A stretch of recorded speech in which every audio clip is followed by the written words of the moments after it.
A really common issue with these Interceptors, and this actually just all Explorers, 5th generation Explorers, they have these aluminum hoods and they're really prone to aluminum corrosion. And you can see these bubbles, a lot of times are on the leading edge and on the inner lip. And if you scratch them with like a screwdriver or a razor blade, a lot of times it'll flake off when it gets really, really bad.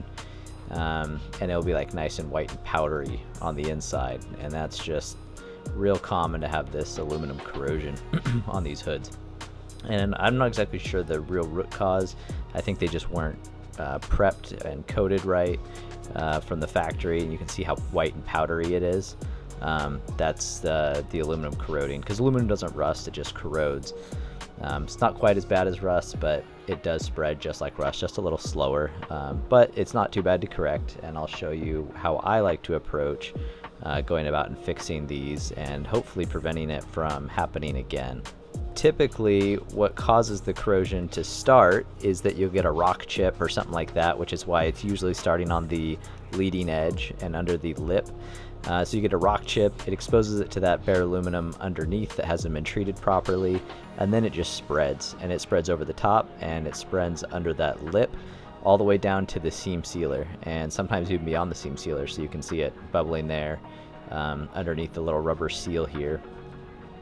And just like rust, it spreads, and you really gotta get it all out or else it'll just come back. But we have a few secret weapons that I learned in the aviation industry that will help us. So first I'm just going to take a pencil and I'm just going to outline where this rubber seal is. The only reason I do that is because now I've got this line that tells us as long as I make our hard paint line when we repaint, I'll know that it will be hidden underneath that seal. So I'm going to try to keep the repair area within that pencil mark, and using pencil is just easy to erase and remove it. So it works out because most of this corrosion we're dealing with is within that line. So it should be a pretty clean repair on the inside, because I don't want to repaint the whole underside of the hood. It's not necessary, and on an Interceptor it's just not that necessary. On the back here there's some corrosion, but there's no hard lines or no seal to hide it, so I'm just going to follow these edges. So to get started, I'm just going to take 80 grit on a DA, and you try to keep it as flat as possible, and you're just going to sand it away, and right off the bat you're going to have a lot of paint just flaking off and flying everywhere. But the goal is to feather it down. You can kind of see that it goes from the black to the gray primer, and then to like a white primer, and my camera is overexposing here, but then it goes down to like a green zinc e-coating, and then it goes down to the raw aluminum. And we need to get to a raw aluminum, and we want those colors to just kind of fade evenly like a rainbow.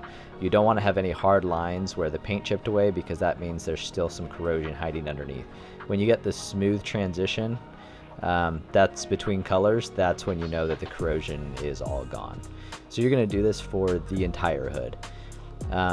You don't want to go in just like little single spots and dig in, because you're going to create like a bullseye effect, and it's going to be hard to fix unless you want to do some primer surfacer and build it all back up, and maybe some body filler. I'm trying to keep the body filler to a minimum on this. There's a couple spots I'm going to have to hit. The idea is just to keep everything pretty uniform. It's not going to be perfect on this hood.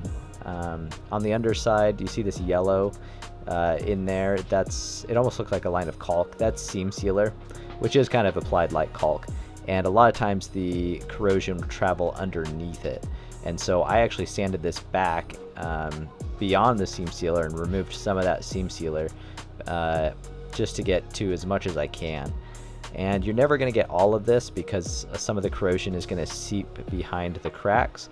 So right here we've got our whole front edge. This is where all of our rock chips had been hitting and stuff, and it's most likely where new rock chips would hit. I've got that all sanded down. There was a dent right here that I put some Bondo in, a little dent up there. Not real great finish Bondo work, just a little bit. So now we're going to mix up some acid wash, or this generic One Choice brand is calling it aluminum cleaner. But really what this is it's a neutralizer, and it's designed for aluminum, and you mix it 1 part cleaner to 3 parts water. And so I've got our little measuring on the side here, so I'm going to put, we're going to go up to the 2 line, and then we'll go up to the 6 line with just regular water, mix it up, and then we're going to wet down just the aluminum. Acid wash doesn't really have much benefit on anything else other than just bare aluminum. So we're going to get it all wet with our red Scotch-Brite and apply some pressure and scuff. And you're going to see the material start to change color. Our aluminum's going to start to slightly haze out and change color a little bit.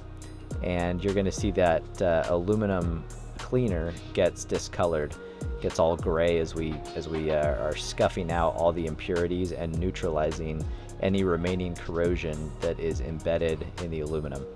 And so you can't get all the corrosion out, but this helps to neutralize it. And so I'm just going to make a couple passes with this, and you don't want it to dry, so you want to do this pretty quick, and then you're going to rinse it all down. And like I said, I usually do 1 to 2 passes, and then you're going to want to get all of that aluminum cleaner off, because it is an acid and it will just etch anything. It doesn't hurt anything to get on the paint, since we're going to be repainting everything. If you're not going to repaint certain parts, you don't really want to get it on there. I don't really care about the underside too much because it's not anything fancy.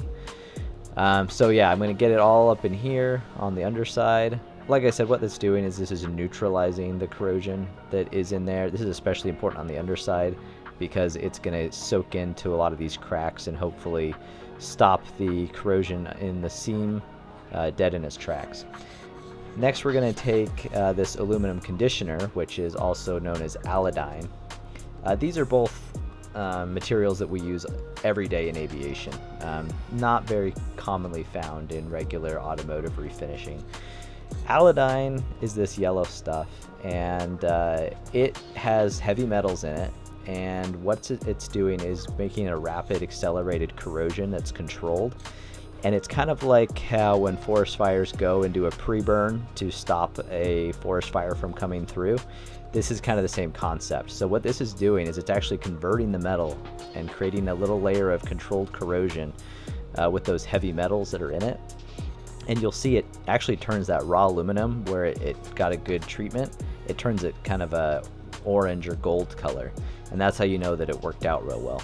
This doesn't do anything to steel it. It doesn't do anything to paint other than maybe stain it a little bit. But you'll know that you got that good treatment by if it's got that gold color to it. Even if it doesn't have some gold color, that's fine. But you definitely want some of it. So we're going to rinse this down. Once again, you don't want iodine to dry to anything either. You want to wash it off while it's still wet, but you want to leave it on long enough that it converts the color and gets a really good take, because this is literally soaking into the aluminum and creating a nice paintable surface that's going to be corrosion resistant. So now if we get a rock chip and it hits down to this level, this bare aluminum that's coated in iodine, it shouldn't corrode. And so you can see the black spots in here. That's old corrosion that was embedded deep in the metal that we couldn't get out unless we were to take a grinder to it, which we obviously don't want to do. But now it's neutralized and it's corroded around it, so it can't spread. And now I've gone ahead and masked the underside of my hood. I followed that pencil line, even gone maybe an 1/8 inch inward of that pencil line, so when that rubber gasket or rubber seals back on, you're not going to see this hard line. Now we're going to mix up some paint. First, we're going to do an epoxy primer. This is a shop line epoxy primer, JP375. We use it all the time. This is automotive grade, but we sometimes use it in aviation for steel parts or aluminum parts. But anyway, so we're going to mix this up. This particular epoxy primer is a 2-to-1. Now, the important thing to know about epoxy primer is it's not a top coat. So it's really good for encapsulating and preventing corrosion, but it doesn't have good UV resistance or weather resistance. So you want to definitely top coat it with something. And this is different than a primer surfacer, and it's different than like high build primers or a sealer. So we're going to mix this up, and then you want to let it catalyze for like 20 minutes, whatever the data sheet says, and then you're going to reduce it with medium reducer, or depending on what your temperature is, could do fast or slow reducer. after it's catalyzed for about 20 minutes. I'm going to be spraying out of this Iwata 1.3mm gun. It sprays pretty nice, but I've also put out pretty nice jobs from the cheap $20 Harbor Freight purple gun. It doesn't really matter. If you use those cheap guns, make sure you clean them really good out with acetone, because they ship with oils in them to prevent corrosion.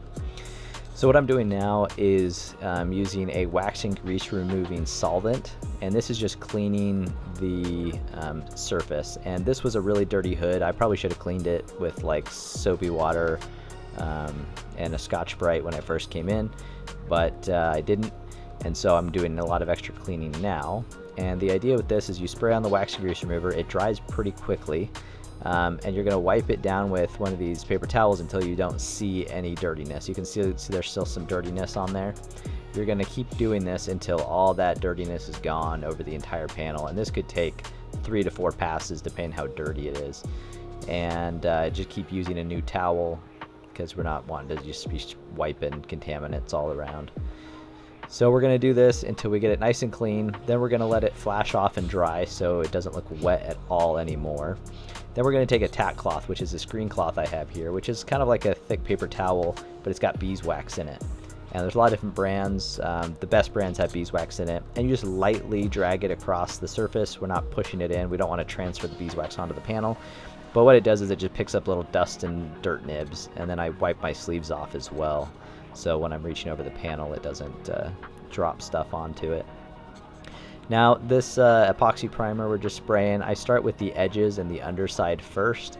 The reason why, you'll see, as you spray this edges, it just shoots a lot of overspray onto the top of the panel, and if you wait to do this last, you're going to be spraying overspray all over your nice finish. It doesn't really matter that much with primer, but it's a good habit to get into. So now I'm coming across and just doing the entire panel and just getting good coverage. You'll do 1 to 2 coats of this. And this primer, it dries pretty quick, and so primers in general look kind of stripy sometimes, depending on the primer, and so it's normal for it to not look real good. It's not supposed to look good. Now there's several different types of primer. Like I said, this is an epoxy primer. This is purely for corrosion resistance and a quality finish, but there's other primers for like a good cosmetics, and we're not going to really do much with those. We're going to go straight into base coat, and so we're doing a base clear, and so this is the base coat, and this is Oxford white. This is just some paint I had left over. You can see I don't have very much left, and so I did not color match it. It is the right color code, but it probably isn't going to match perfectly, just because every car, based on age and stuff, the paint you're matching to is going to be a little different from sun fading and stuff. So this is going to be brighter, but it's just what I had, and I didn't want to buy some more. Base coat is similar to primer in the sense that it dries really quickly, and so it can kind of look stripy until it dries. Usually want to do 2 to 3 coats of this. I only had enough for about 1.5 coats, so I didn't do a great job, but I didn't really want to go buy a bunch more paint. Now we're moving on to clear coat, and this is just a 4-to-1 clear coat, and you'll do 2 to 3 coats of this. And this is when you want to lay it on nice and wet, just enough that it doesn't run.